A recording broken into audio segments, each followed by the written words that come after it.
Well, hello everybody, and welcome back to G Bear's Off-Grid Ways, a homestead in the desert. Here we are on January 7th, 2021. Yeah, got to get used to saying that 2021 thing. I noticed I slipped up yesterday when I was shooting the video. I almost didn't correct myself, but I did. Anyway, I've been doing a little work here in the garden because another spring-like day. Just beautiful out here. Shorts and t-shirt weather. So anyway, this is the old grapevine that I transplanted from down there after I put the two new ones in there. And it seems to be holding pretty good. It's got a nice firm feel to it. I was just checking to see if I had needed the water today because we had two nice days. But if you dig into this, you can see it's plenty damp, plenty moist down there. So yeah, there's no need to water. I can go a few more days without it. Got cilantro and peppers coming up here, and I mean onions, more onions over here. These beets are done, but I keep the greens because they're good for the chickens, and the chickens love them. So I toss them in there and they go crazy for them. So anyway, yeah, everything down here is just perfect. Got some more potatoes popping up here in between the onions. So the spring-like weather is making these potatoes and stuff that's not supposed to be growing at this time of the year is growing. These new grapevines, they're nice and solid in the ground, so I think they did a good job. I think the roots are taken. We'll see what happens here in the spring. I'd like to see a bunch of buds pop out of those and make me really, really happy. Herb garden just doing fantastic. It looks like my trees can probably use a little water, but they're healthy. You remember when I planted these, I wrote on the wood over there. I planted these on, looks like April 1st. No, yeah, April 1st, April Fool's Day in 2019. They were 30.5 inches tall from the ground up.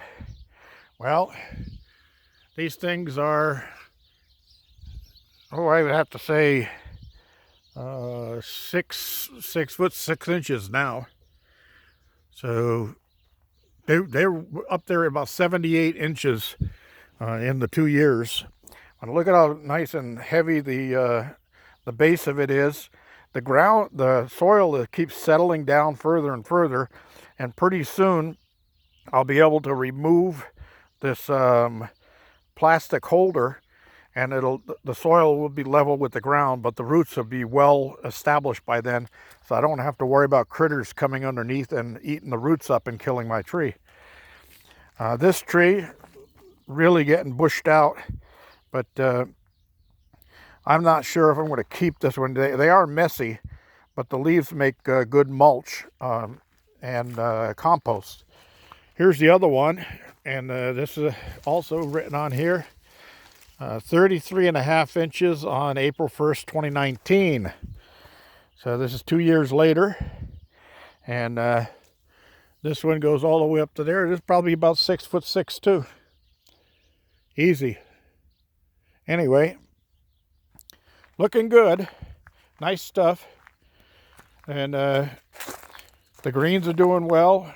I'm not going to go into the greenhouse now. I just finished closing that up a little while ago. Came out of there and it was getting later in the day here, so I wanted to close it up and keep the heat in there. It was about 110 again in there today, and pretty warm, so I had to let some air in for the plants. So anyway, I'm going to head up to the container area where I was yesterday, and I'm showing you how I took apart the washer. But there were a few things I forgot to mention about that. One, I was hoping that it had a permanent magnet motor in it, and well, it did. But it didn't. Well, it did and it didn't. And what do I mean by that? Well, I'll be there in a minute and I'll show you. And yeah, I got everything cleaned up out of here, so I don't have to worry about the wind blowing it around if the winds ever do come back up. So anyway,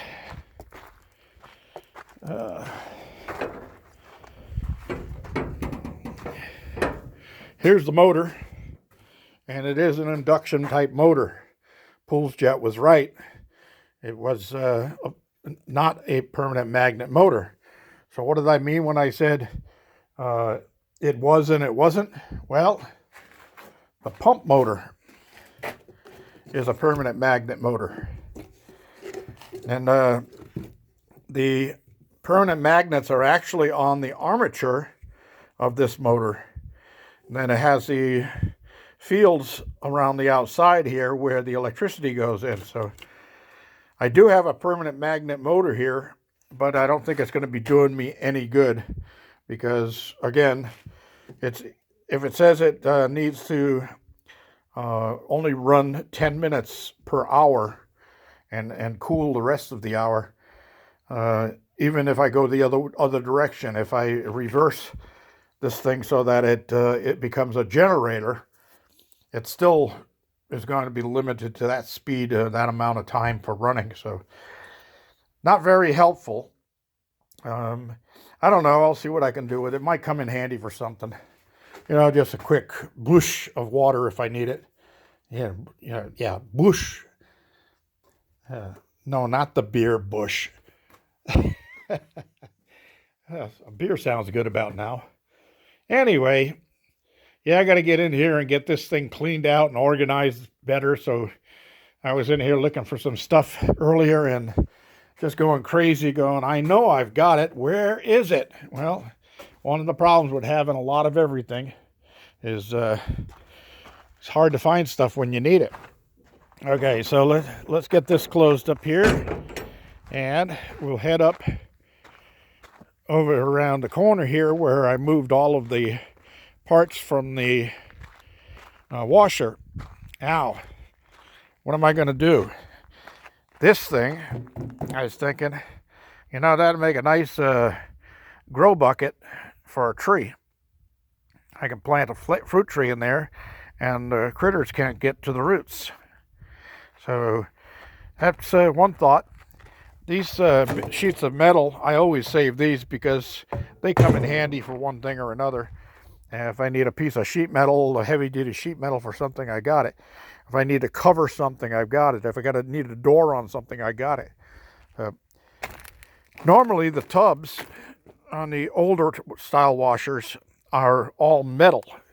Okay, this is just stainless steel cylinder, and it has a plastic bottom and it had a plastic top. I pulled the plastic top out of it, and oddly enough, the plastic top actually has liquid inside of it. I don't know why. I think that's probably, they had to use that for some type of a ballast, because like I said, this thing hangs suspended on those rods with the springs, and when it's spinning, it might want to rise up if it didn't have a little extra weight at the top or something. I don't know. Anybody know? Let me know. Put it in the comments below. Let us all know why they put liquid in those things. But yeah, I could hear it sloshing around when I was moving it. So anyway, yeah. So normally with the metal bottoms, you can use these for fire tubs, or great for running a fire in them. But you can't do it with a plastic bottom. But I was thinking maybe you could if I get my grinder out and I cut the plastic off at this point, get rid of all the excess plastic. There'll only be a little bit in the bottom there that I can dig out with a screwdriver and pop it out of there. And then set it on top of dig a hole and put about 4 to 6 inches of sand in the hole and set this over the sand. Then you can burn in it, and when you need to clean out the ash, you lift the whole tub off and just rake the ash out of there until you get back down to sand, and then put the tub back in place. So it'll work as a fire pit. The other thing I was wondering is if it's the right size diameter to fit my Weber kettle, maybe I'll get that bottom plastic out of there and I'll make a a high side unit to where I can do jerky and stuff like that inside of it in the hot sun. Who knows? It'll come in handy for something. Oh, the other thing I was thinking was the top piece here really isn't going to be much use to me for anything. I just set it here for now. But I was thinking that this other unit, if I made a nice grill to go on the top of this, I could set this over my fire pit, get a nice toasty wood fire going down inside the fire pit. This will protect the wind from blowing the heat out of it, and it'll come straight up, and I got a nice height size. It's easy to stand right next to this thing and work on a large surface grill. I mean, the thing is 30 inches by 29 inches, I think. 28 by 30. So, hey, you know, that's almost 9 square feet of grill surface. Might work. Of course, I have to have the time to play around and make a grill for it. I've got all this junk here I've got to clean up, get this stuff all sorted out, put away, get things up off the ground that are just laying on the ground that shouldn't be laying on the ground, things like that. So anyway, that's all I've got for today, everybody. Thanks for joining me. Remember, questions and comments below. G Bear signing off.